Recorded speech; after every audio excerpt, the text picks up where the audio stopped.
In the interest of staying on schedule, we should at least start the very first talk on time, which we do hereby.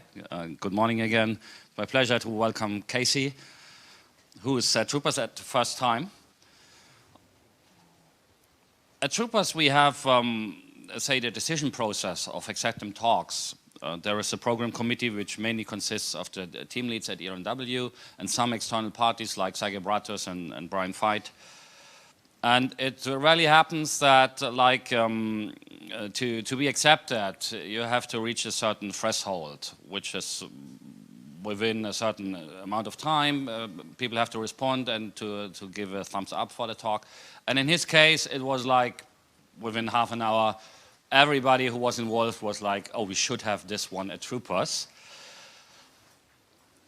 And we explicitly put it, even though looking at the title, it seems like exploit, like an offensive talk, which he will discuss offensive techniques, but there is a broader message in it, which is why we explicitly put it in this track, as we think those of you here should know about this set of technologies, the limitations and their use cases, and that's why I'm very happy, Casey, to have you here. Thank you very much. Thank you.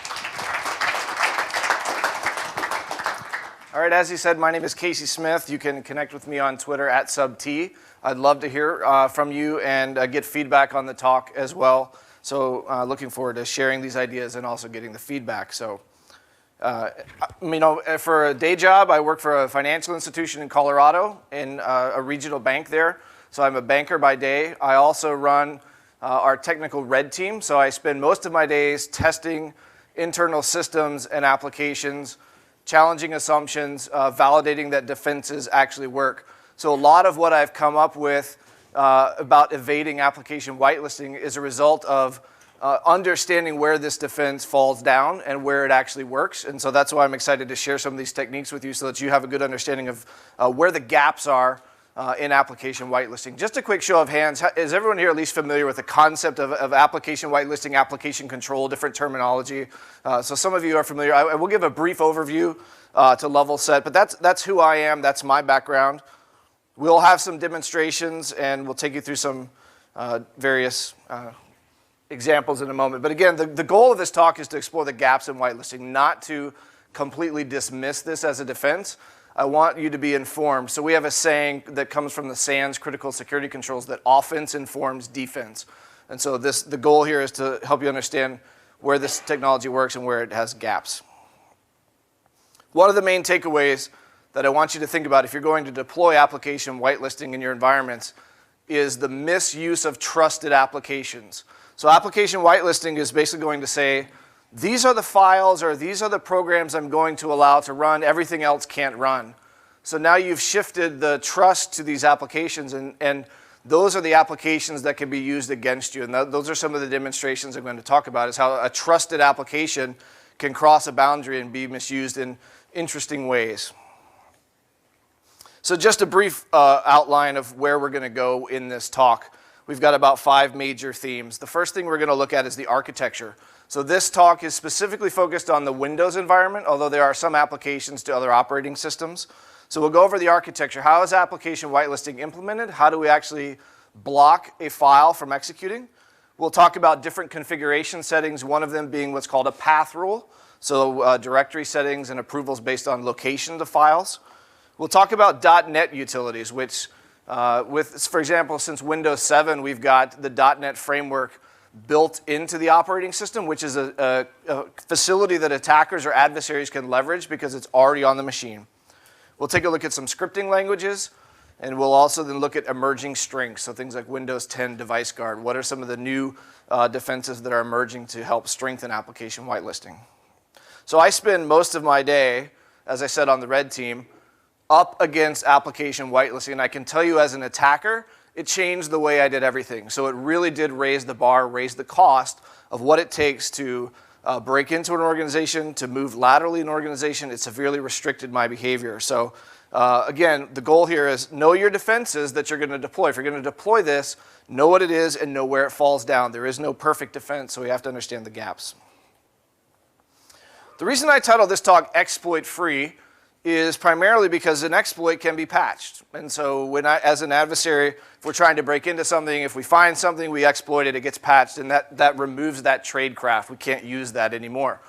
But if you can discover architectural flaws or flaws deep in the logic of an application, there's no way to patch that. And these are the things that I'm going to be demonstrating today. Most of these are using tools in ways. There is no a CVE, for example, that can be applied to that fix. These are fundamental flaws in assumptions that are made with the application whitelisting tools.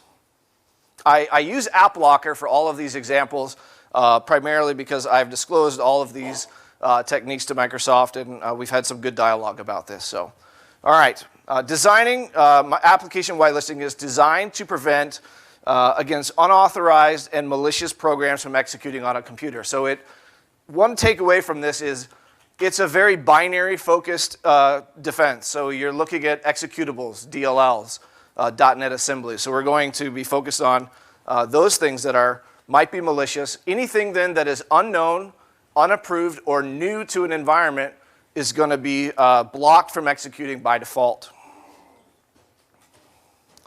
So one of the questions that I had when I first started working with application whitelisting is, how do you do that, right? How do you actually intercept a request to block, to make an execution on a file, and how do we block that? And so what we found is most of the application whitelisting tools on the market are going to do this with a kernel mode mini filter drivers. How many of you are familiar with this technology? So some of you may have seen it. Okay.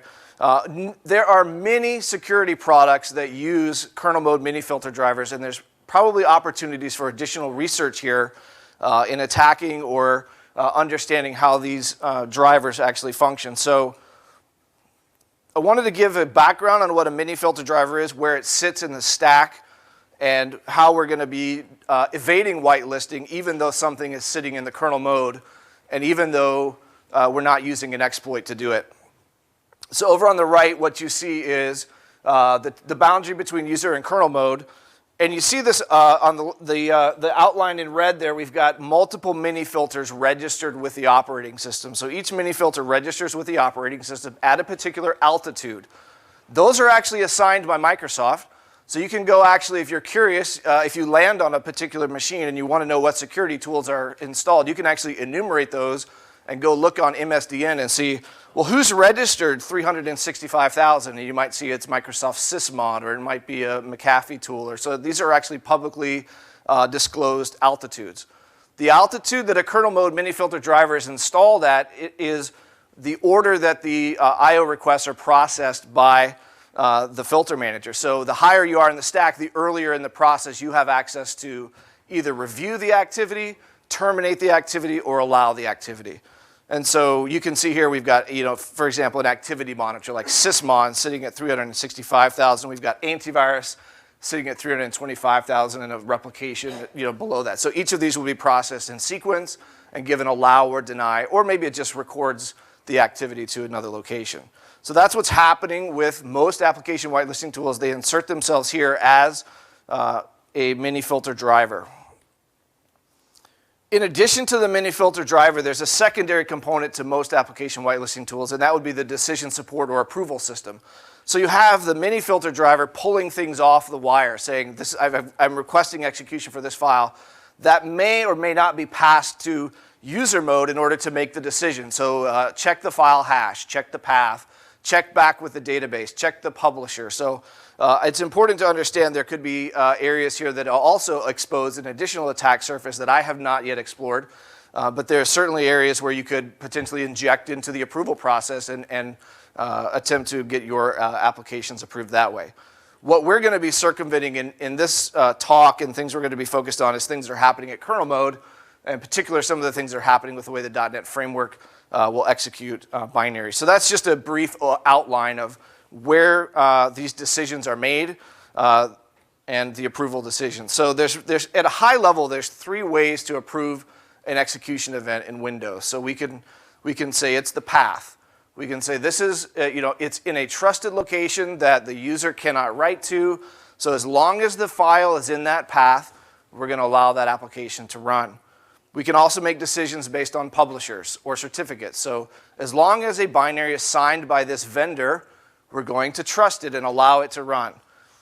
And then at the lowest level, we could say as long as the file has this particular SHA hash or MD5 hash, we'll approve it at that level.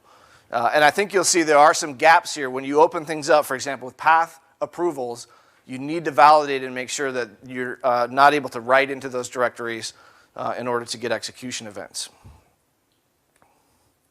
So the first thing I wanted to demonstrate in this is using weak path rules and how simple it is an adversary could enumerate weak path rules and circumvent those. So I generally tell people if you're deploying application whitelisting, avoid path rules.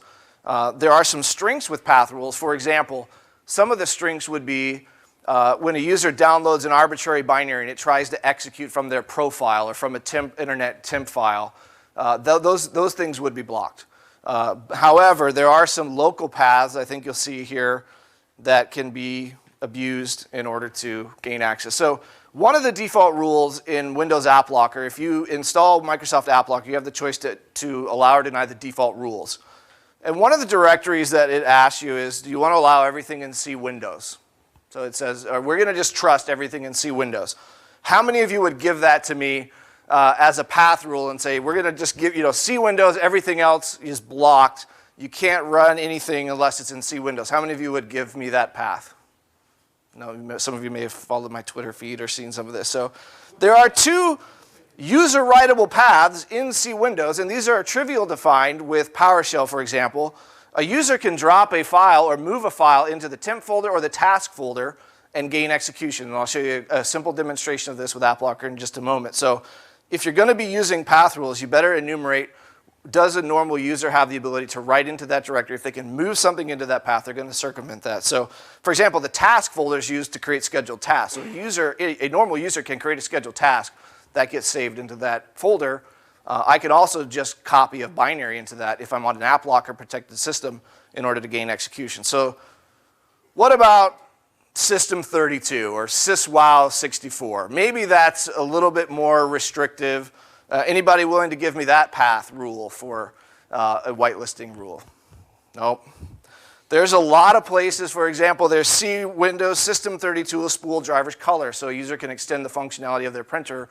They can move a file into that directory and gain execution. So that's what I mean when we want to test and validate assumptions about where the path rules are inside of the system. So the guidance here that I wanted to give is if you're going to use an app locker or application whitelisting path rule, you better be sure you validate that, and you better make sure that you've tested that nobody could gain execution through these path rules. So let's look at, again, this is just a screenshot. After you enable Microsoft App Locker, a prompt comes up and says, would you like to turn on the default rules? In fact, it's recommended. It says, if you look in here, it's recommended that you create these default rules.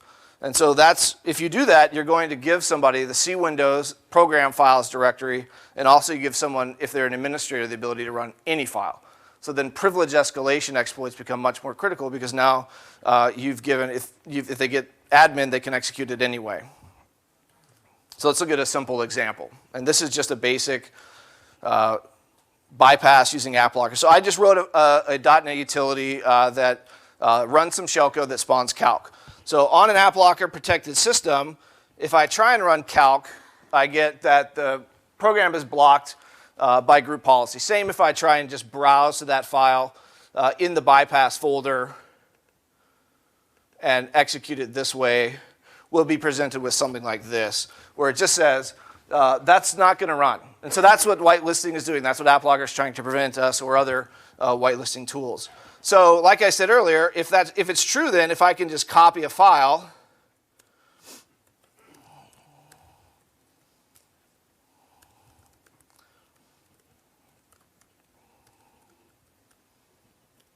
and then simply call it from that path,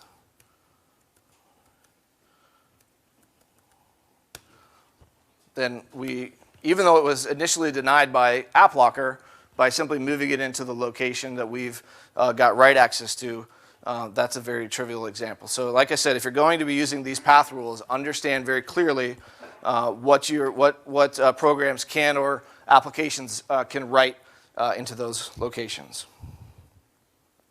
Okay. Now .NET utility. So I spend quite a bit of time with .NET. I do enjoy development in C#, and there's been a couple of interesting tools that I found that can be misused to gain execution as well.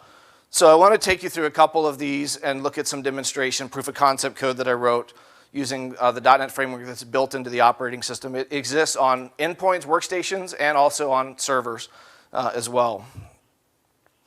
These are utilities that are installed by default, and these are utilities that are signed by Microsoft. So this is where it gets really interesting, because we may go in and say, you know, I'm going to trust if Microsoft has signed that binary, I'm going to allow that binary to execute for convenience, for ease of administration, ease of deployment.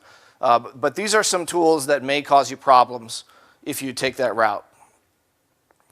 Just a brief word before I get into the specifics of the utility. I like this quote because it articulates what I'm doing when I'm testing application whitelisting. So this comes from an OWASP secure coding practice guideline, and it basically says, an attacker, on the other hand, is more interested in what an application can be made to do and operates on the principle that anything not specifically denied is allowed. So for example, some of these tools, I really don't care what their original purpose was. So if install util is designed to install a service, great. I'm not going to use it for that at all. And that's the approach that attackers are going to take with applications. They're more interested in what can I make install util do instead of what was it actually originally designed for. So we're going to challenge the assumptions of the tool sets in order to gain execution. And that's what you want to watch out for. I did add this. I know this is a bit difficult to read on the slide, but I wanted to reference Florian's research here.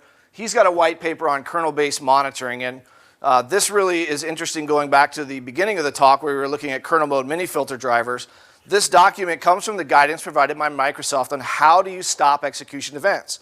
And the way you do that is you intercept a particular request that is acquire for synchronization essentially here, and if you don't approve the file, you simply return access is denied. So in that mini filter driver, we can pull that off the wire and we can say, all right, if this is execute, requesting page execute permissions, and it's this type of event, and we don't have it on our whitelist, we're going to deny execution.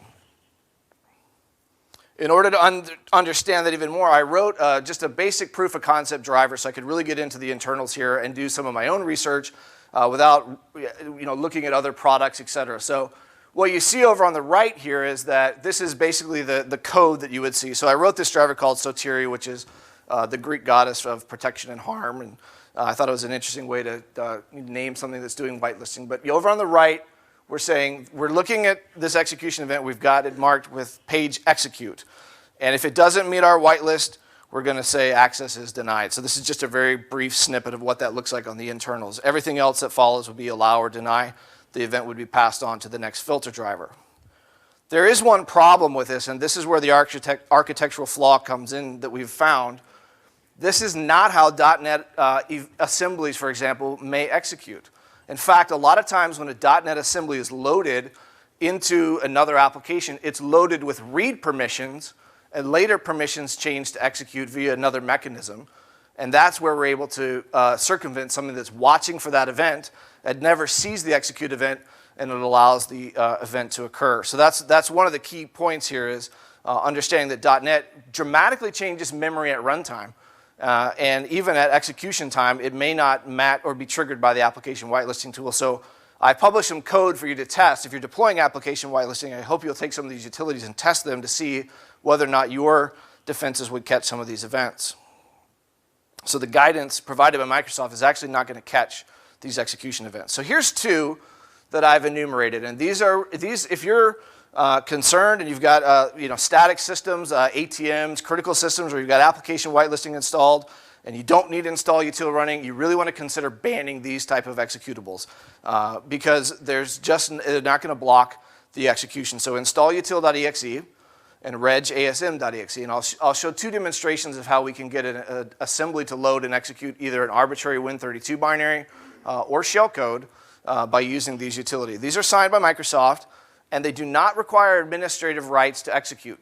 Any user can pull the path for install util and run that, feed it an input of a binary, and get it to execute. How many of you are familiar with this? Has anybody seen anything on this install util before? Some of this is new for some of you. Okay, all right. So these utilities, install util.exe and regasm, will take any assembly. An assembly is just another way of saying an executable in Microsoft's .NET framework. That's actually the design behavior. There's no check made on whether this assembly is performing the right tasks or even assigned assembly, not necessary. What this looks like for both regasm and install-util.exe is essentially this utility will ingest that binary. It will bring it into its own process space, the trusted process space, and then execute the code. So when you're looking at which processes are running, you don't see that DLL or assembly is running. You see the trusted signed binary in the task manager list. So that's an important concept, is that, and we're not running an exploit to do this. It's not like we're doing DLL injection or cross-process injection. We're feeding this in from the command line as an input to the application to read that file and then execute the contents. So in order to demonstrate this or bring awareness to this, I wrote some proof of concept tools in order to show you how a whitelist could be evaded using something like install-util. Let's take a look at this one first, and I'll take you through the next one in just a moment. I know this may be not clear, but again, I've got the full code on the GitHub page. I'll be pointing you to the link at the end of the talk. Essentially, we've got, within 12 lines of code roughly here, we're going to create a special class. And if install-util is going to open up a DLL, it's going to look for various attributes or functions that are inside of the DLL that it's running, and then it's going to call that code, because this would be, okay, install-util is designed to install services or other components for your application. All we have to do as an adversary would be, on line 5 here, is create a function called uninstall, and then pass that in, and then you can see I could just simply jump into the main method and run the rest of my program. So it's a very, very simple wrapper for somebody to retool and be able to run. And we've simply marked this class with an attribute to say, yes, we do want to run we want to run the installer component. So when install-util opens the file, it will open it as read, find this function, make the necessary changes to memory, and then run the uninstall function. And it could be anything. It could be completely arbitrary code that runs inside of there. So what I did, one of the tools that I wrote was I wanted to run Mimikatz inside of install-util. Is everybody here at least familiar with Mimikatz as a defender? Hopefully several of you are. Great. Okay. Excellent tool. And what it allows us to do here is I've just simply, at the very top line is I'm just compiling it. So .NET Framework comes with a compiler built in. So I'm just going to, I could build that on the machine that's got the whitelisting controls, or I could build it offline on an attacker machine and send the DLL in another way. So then all I'm going to do is, in order to run Mimikatz, is I'm first going to invoke install-util, and I'm going to give it the /u parameter, and I'm going to say I want you to run this binary, cats.exe. And then essentially it's going to run inside of its own process space, Mimikatz. You wouldn't see that Mimikatz is running. This has been done before in other tool sets. So there's invoke Mimikatz in PowerShell, for example. So this is a similar type concept, just a different way of doing the same thing. And I mainly just wrote this so I could learn how to do that and see if I could extend the functionality of install-util to defeat a whitelist. So let's take a look at this. So again, on this machine, I've gone ahead and compiled cats.exe, but it doesn't run. AppLocker doesn't like it, so it's going to deny the access. So we'll just go ahead and give it the path to the Microsoft.NET Framework.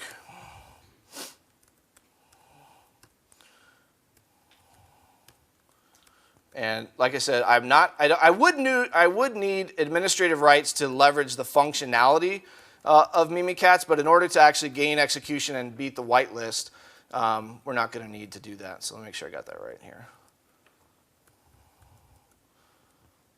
All right, so what you're going to see then is basically we're inside of Mimikatz now, and if we look at the application task list here, we have an interactive shell where we can run any of the commands, one of my favorites. So we're able to interact with this. If you look at the process list, like I was talking about earlier, Mimikatz doesn't show up in the list. We've taken Mimikatz, pulled it into install-util, unpacked it in memory, and run the file. That bypassed almost every whitelist on the market today. So I'm curious if you guys have feedback for me. I haven't found one that's been able to block that yet, so please give me feedback if you find anything interesting with that. Questions on that, what we did there, does that make sense? So we're able to execute that fairly trivially. And again, I'm not so concerned about crashing install-util. I'm more interested in being sort of a parasite and taking over the process and using it for my own purposes in order to evade the whitelist. So that's an interesting one, Mimikatz inside of install util. The code is a little bit older. Basically on GitHub, it's an AES encrypted zip file with the two versions of Mimikatz, 32-bit and 64-bit. Then it's base 64 encoded, and it's just a string inside of the cats.exe source code in order to get that to run. So in the last couple weeks, OJ Reeves was able to get the install util bypass into Metasploit. So this is exciting. So now you can actually create a service that launches binaries with install util. So this is something that you may see more of. People that are using Metasploit can now create a service to circumvent whitelisting controls using this type of technique. So a shout out to the Metasploit team for putting that into the framework. Regasm. So you would think, well, maybe it's just install util. Maybe there's no other tools that would let me do this. Regasm works exactly the same way. There's a slight variation in how I might have to craft my DLL in order to get it to run, but it's fundamentally doing the same thing. Here, you can see in about 16 lines of code or so, we're going to create a class, and we're going to just call it bypass, and we're going to inherit the service component. So typically, Regasm is used to register COM objects with the operating system. We have two functions inside of here. We're going to mark them with COM register attribute. We're going to have a register class and an unregister class, and the input is a string here. And then we're going to call the main purpose of our application, cats exec or shellcode exec or whatever it might be. So not difficult, right? We're not talking about things that take a tremendous amount of effort in order to repurpose some of the tools. Now, typically you need admin rights in order to register an assembly. So if you're installing an application and you use this tool in legitimate ways, you need administrative rights to change the registry keys in order to do this. But what I found as I was running this is even if I'm not administrator, I can get the unregister function to run just fine. So I don't need to elevate privileges. I just simply call the unregister function. I'm not unregistering anything. I'm just giving it a different path or entry point into the application. So this was really a good find. So let's take a look at this example using shellcode via Regasm. So inside of here, I just simply created a DLL, reg svcs DLL. Now, if I try and run this particular tool, just to show you what you'll see with,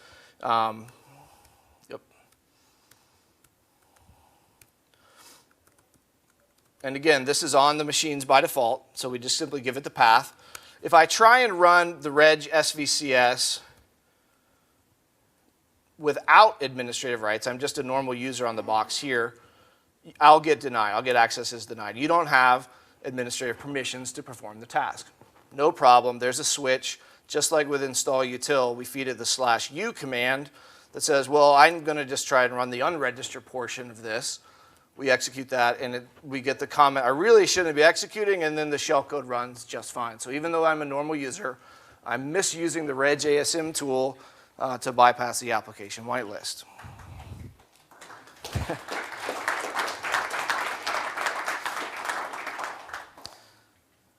Okay, so that's .NET. So there's more there to be discovered. Honestly, this is just things that I just ask questions and I try and figure out, well, how would you get something to run inside of install util, and just poking around. So I encourage you to explore these in your own environments in order to protect your systems. Watch out for these binaries that may be misused. So let's talk about some scripting languages. So one of the things I'm really interested now in is how can I extend things like JavaScript? How can I do more with JavaScript? It runs everywhere. How can I use it in our environment? How can I use Microsoft VBA macros? You've seen a lot of that. Attackers are switching to macros, and we'll look at some of that in just a moment. So I wanted to shift gears for a moment and talk about some scripting languages. Before that, there is a little bit of setup that needs to be done. So I use a utility called DLL host in order to establish some persistence in different environments. And this is a particular tool that does require admin rights to register. So this would be more of like a post-exploitation technique. You gain access to the machine, but you want to persist in a way that would be difficult for somebody to discover what you're trying to do. So here we're just going to try and blend in with the noise. So DLL host, if any of you have run a tool like sysmon or a tool that records every command line and every executable that runs, DLL host runs all the time. And it's not trivial to backtrack that from the event and the log to exactly which executable just ran. And I'll show you a moment of that, an example of that in just a moment. So here, I'm just going to create a COM object, and I've given it the name JS just for JavaScript. And I've created a function just called exec. I just want it to run. Again, this is written in .NET.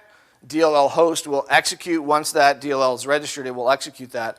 However, I can execute that with JavaScript. So I could come back into that environment in an interesting way by placing JavaScript snippets or obfuscating the code. It might be interesting here as well. So one of the pieces of malware that came out last year, maybe a year and a half ago, was Powlix, and it does some interesting ways of running an MSHTA file from the command line. So without dropping anything on the command line, we can simply do a run DLL with a custom string here saying run the HTML application, which I'll talk about in a moment. We're going to create a new ActiveX object with the name JS that I created, and the function we want to call would be exec. And so the end result would be it would launch the shellcode bypassing the app locker tool, and it would look like JavaScript is doing that. So this is what the event looks like inside of, say, sysmon. So, DLL host ran some process ID, and I'll be publishing some details later on how you can trace back from that GUID back to which, it's not clear that it was the DLL guest, for example, that actually performed that execution. So just a side note, I just wanted to include that for completeness. This is one of the interesting tools that we can use. Okay, so one important takeaway here as well is if you're deploying application whitelisting, it does not prevent exploitation of trusted applications. So if you have an exploit that runs and stays in memory and migrates to another process, your whitelisting tool is not going to see that. It never touched the disk. It's not going to see that execution event. So there is another gap here in that exploitation is still going to defeat whitelisting. What whitelisting will defeat is an exploit that runs, drops a file, and then tries to execute that file. But it's not going to defeat something that's persisting in memory. So your common examples would be things like browser exploitation, Office applications, Java applications, PDF readers. Those things still need to be protected in a way that would prevent exploitation. And so there's a couple of tools out there. Microsoft has a free tool, EMET or EMET. Are some of you familiar with this, the Enhanced Mitigation Experience Toolkit? Hopefully some of you have heard of this or at least exploring the idea here.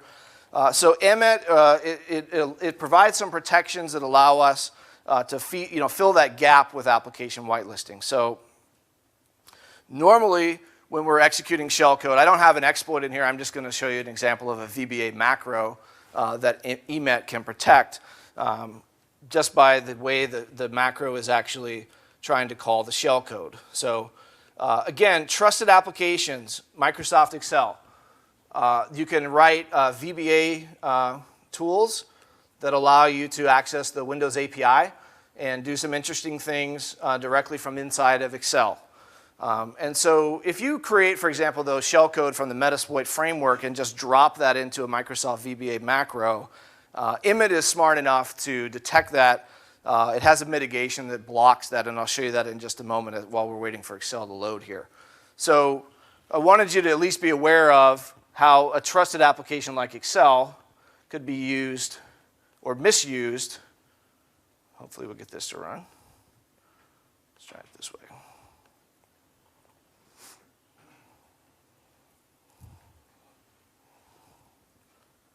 The demo, either the demo or the fishbowl is affecting the, let's try this again. Bear with me just one moment here. There it goes, okay. All right, so inside of here, all I've done in this demonstration is I wanted to show you EMET's effectiveness at blocking some of the stock shellcode that's out there, so standard off-the-shelf shellcode. Here's the block of code. It's just an array of bytes that launches calc inside of a 32-bit process.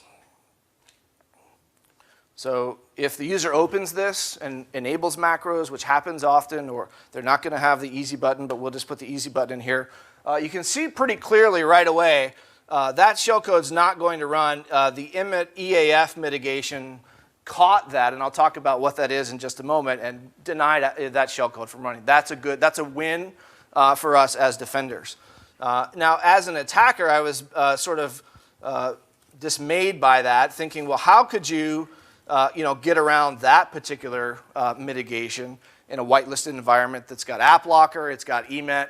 How am I going to gain that initial foothold in the environment? And so we're going to turn again to things like trusted applications. And so we saw things like install util Regasm. How many of you are familiar with the mshta.exe? Hopefully some of you have seen this tool. It's designed to run a hypertext application, which is basically just an HTML file with a different extension. And the important takeaway here is mshta is a signed Microsoft binary.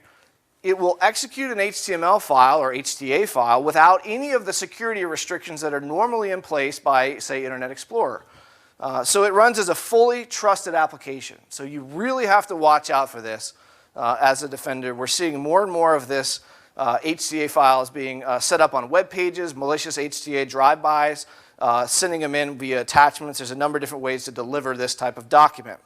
So what I want to show you in just a moment is, using a trusted application like mshta, we can launch Excel programmatically, create a macro inside of Excel, and then run our shellcode, and EMET never sees it. So that's one of the things I wanted to show you today, was kind of take you through this and see how one way that an attacker might be able to circumvent an environment that's got EMET. And, so here's an example of EMET 5.5, the latest version, using some shellcode that I was given by Josh Pitt. So a big shout out to him for providing the reverse TCP shellcode here for me.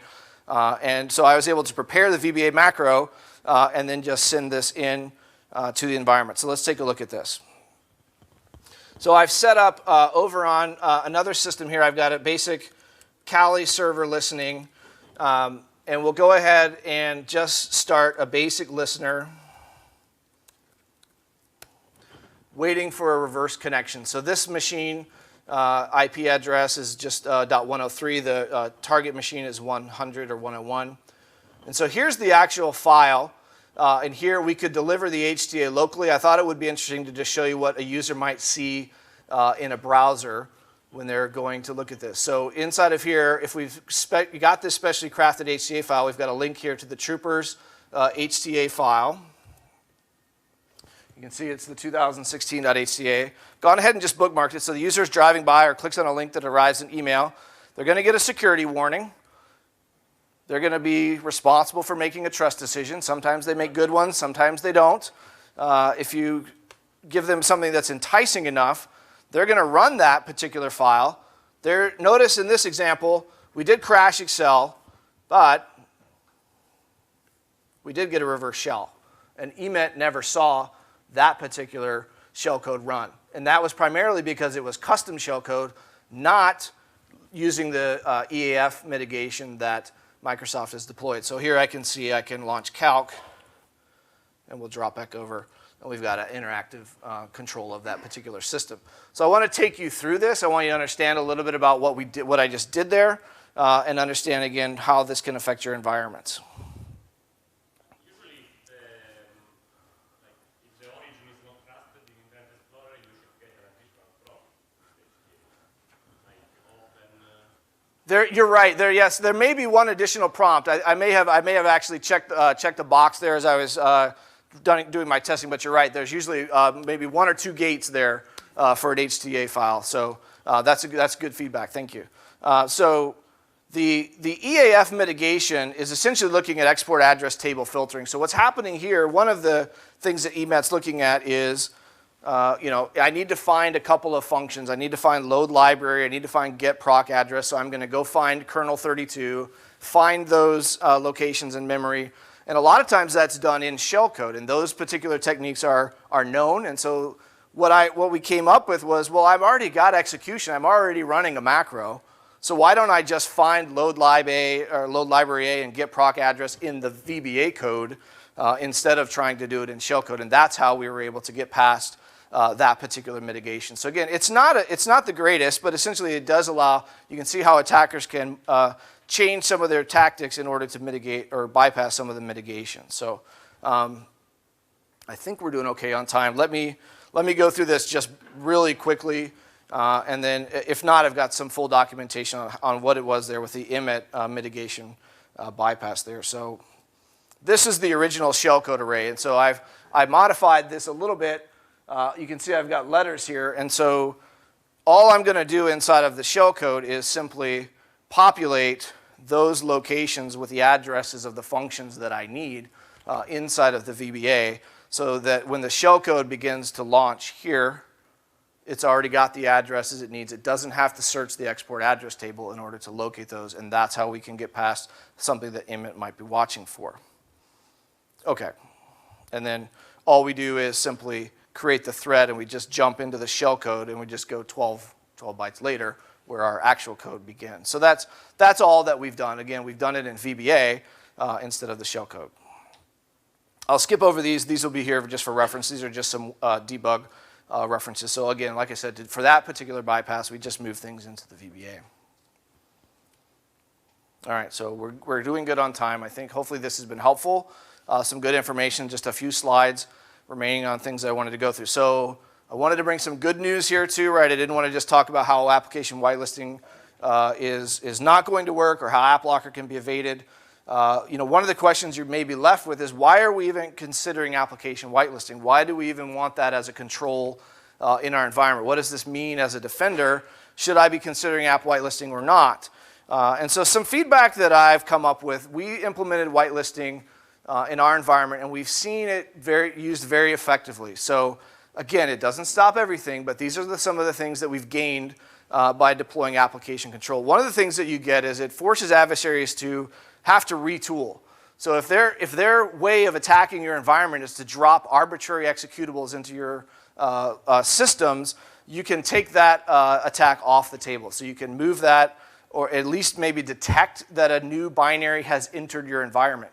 So a lot of the application whitelisting tools detect, hey, an executable file was just written, and no one has ever seen this hash before. It's brand new in your network. So we're trying to raise the cost for adversaries.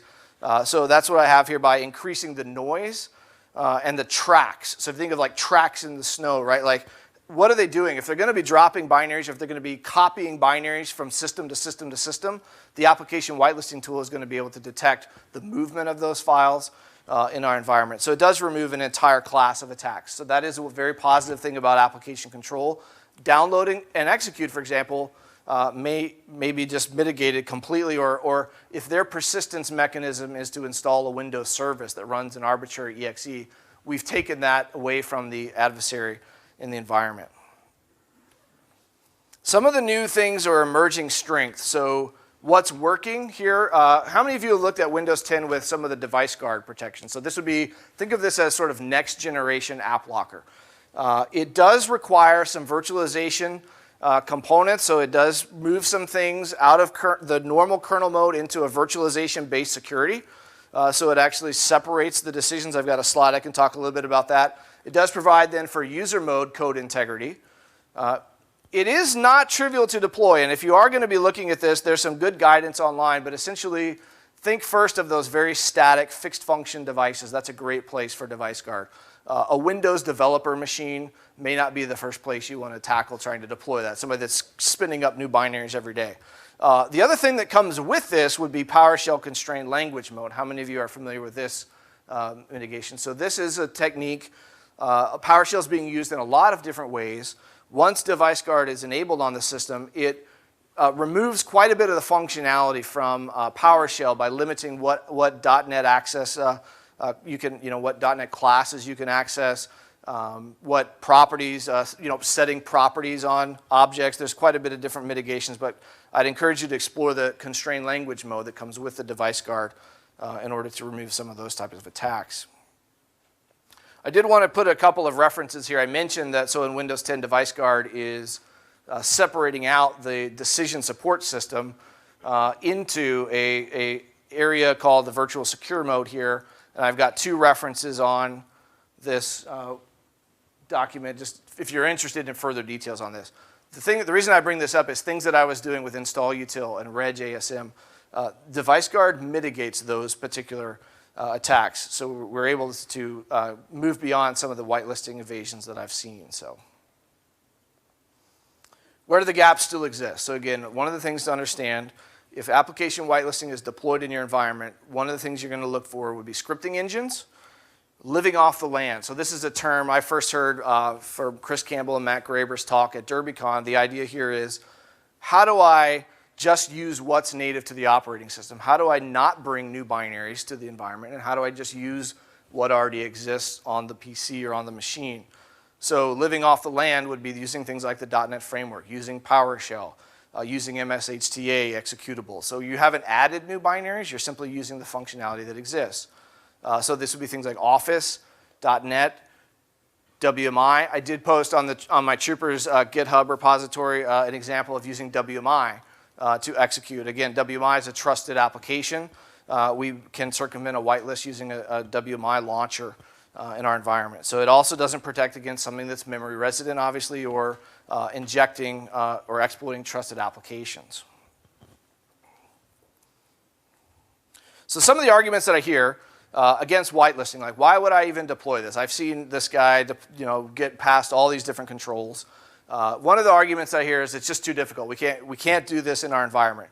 And again, trying to think about this, I always give the example of a pyramid. So thinking of those fixed function or static machines and moving up to the most dynamic machines. There are machines in your environment that you can relatively quickly get some wins and deploy an app locker or application control technique. You have to accept the fact that it's not going to stop everything. I know that. I've seen that. There is no perfect defense.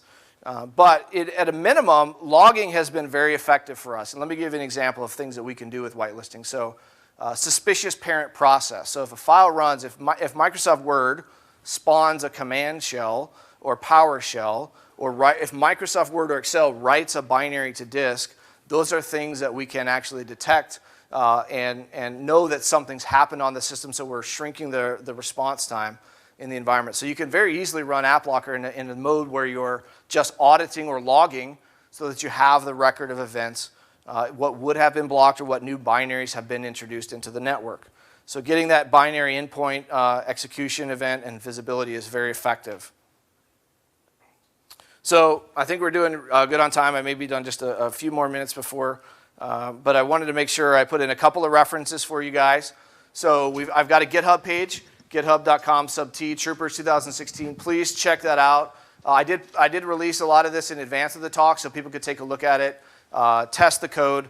Special thanks to Florian. Florian was one of the first researchers I worked with that was highlighting some of these mitigation bypasses, and he's got a couple of good references on his page as well. And so please don't hesitate to contact me. I'm going to be here at the dinner and everything, so please find me, talk to me about this if you have questions. Hopefully this has been helpful information, and I look forward to talking with you in the future. Thank you for your time and attention.